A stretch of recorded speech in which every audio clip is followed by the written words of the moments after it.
হুট করে আমরা প্ল্যানিং করলাম আজকে আমরা ঘুরতে যাব আর চলে আসলাম নামযজ্ঞে। আমাদের বাড়ি থেকে বেশ একটু দূরে এখানে নামযজ্ঞ। অনেক সুন্দর হচ্ছে নামযজ্ঞটা, আর এখানে কিন্তু আমি এই প্রথম আসলাম।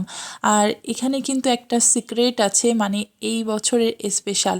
আসলে আমাদের এখানে এইভাবে স্পেশাল কোনো কিছু হয় না, এই বছর একটু আনকমন স্পেশাল হয়েছে, সেটাই আপনাদের সাথে শেয়ার করব।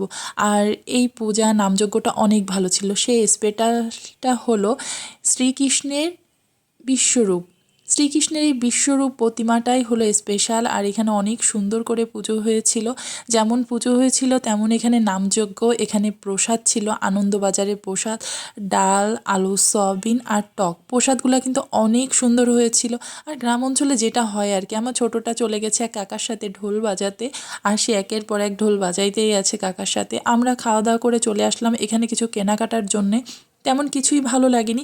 গ্রামের যেমন নামযজ্ঞ অনুষ্ঠানে যেমন থাকে আর কি, আমার তেমন ভালো লাগেনি। টুকটাক ঘোরাঘুরি করে আমরা আবার বাসার উদ্দেশ্যে রওনা দিব। আর এখন বাজে রাত 2টা।